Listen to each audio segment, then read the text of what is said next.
Fiction only really runs on two kinds of conflicts, and I want to point you toward the kind that separates a forgettable story from one that actually stays with someone. The first kind hands your character a problem and just asks them to solve it. This is a fight, a betrayal, a disaster that your character needs to clean up. Something goes wrong, the character deals with it, and the story keeps moving. The reader might have felt the heat in that moment, but nothing underneath your character is challenged by that type of conflict. So in practice, that's not really conflict, it's just an inconvenience. The reader will feel it as inconvenience no matter how much weight you put on top of it. The second kind of conflict is a very different animal. It places the character inside of a problem that they can't fix without questioning something that they hold to be true about themselves. That is a belief. And a belief under threat does not go quietly. People will make damaging, self-destructive decisions just to avoid having to question that part of themselves. You've probably seen this in your own life. Think of that relative that has a really harmful belief system, and no matter how much evidence you show them, they still cling to that. They probably even grip it a little bit tighter. Fiction works the same way. That is where your best tension is going to come from. The reason that distinction matters is because each type of conflict creates a different kind of reading experience. Situational conflict is the easier one to write. Put an obstacle down, let the character climb over it, and the story keeps going. It is functional, it is forward-moving, but it is also very easy to forget. Identity conflict takes more from you because it requires you to actually know what is going on underneath your character's psychology. Most of the time, this is a depth that most writers don't even get to. What are they protecting? What would they rather lose than have to admit? You don't have to spell all that out on the page, but you as the writer at least have to know that. Once that belief is genuinely on the line, once there is no way to get through this situation without putting that belief at risk, the story starts asking who this character is. And those are the kinds of stories that carry your reader forward. Picture a nurse who has built her entire career on never missing a thing. She is the one who always clocks in early and always stays until the shift is over or until everything is finished. She's the one who can recite a patient's vitals without ever having to look at the chart. And the doctors probably lean on her diagnoses more than they would like to admit. But underneath all of that competence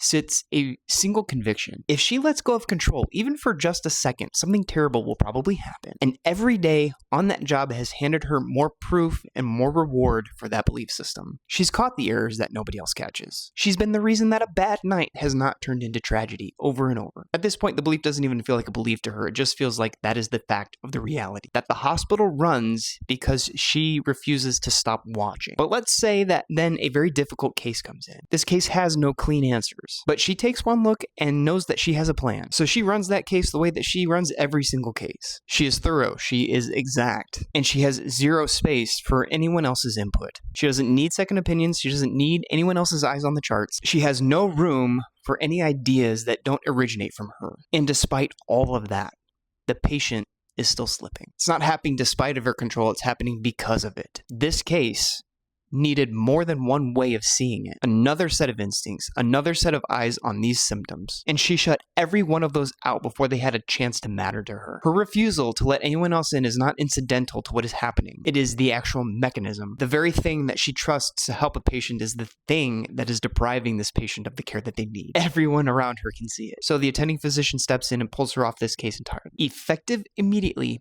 she is done. That is the exact moment the conflict stops being about this patient and starts being about her. It wasn't a scheduling decision. It wasn't a personality clash that took her off this case. It was the belief itself, the same belief that has been reinforced over and over and over that actually actively made this patient worse. So now she's on the other side of that glass, watching someone else's call take care of her patient. And this is the exact point where you as the writer get to decide what type of story this is going to be. 3 potential paths open up here, and each one tells something different to the reader about who this character is. The first path, she doesn't accept being sidelined. She finds a way back in and pulls rank. She talks her way past whoever's guarding that door. Her belief is demanding this of her in this path, because watching from outside of that room feels like a punishment to her. And if she gets caught, it is going to cost her something she cannot get back. Her job, her license, whatever the story needs that to be. This is the version where the belief takes everything from her and she still cannot release her grip from it. The second path, she stays outside and she does nothing. And on this path, she watches that patient decline exactly the way that she thought they would. On this path, she was right. But being right on this side of the glass while someone else has that authority is a horrible outcome for her. The belief held up under scrutiny and it still cost her something. And the third path, this is the one that does the most damage. She stays outside and does nothing and the patient pulls through. Someone else ran the case without her and it worked. The belief just lost its only footing. She wasn't the one holding things together here. The collapse that she has spent her entire career avoiding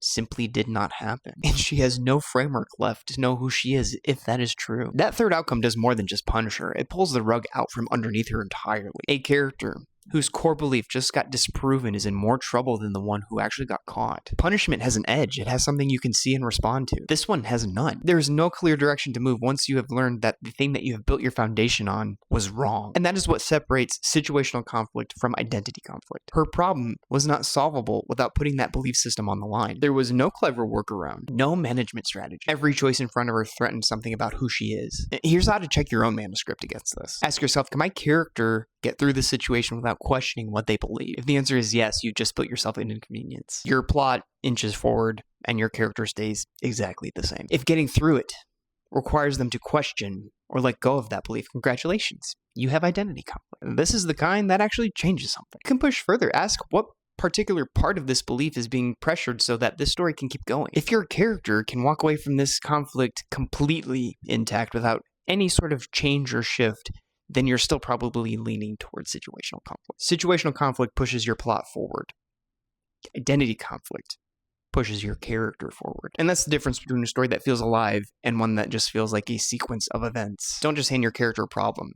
Hand them a problem that doesn't let them solve it cleanly, because that's when a story starts to actually matter. And if you thought any part of this was helpful, I have tons and tons of in-craft guides over on my Substack that go through conflict, dialogue, identity conflict like we just described. They are all absolutely free, and you can find those at the link in my bio.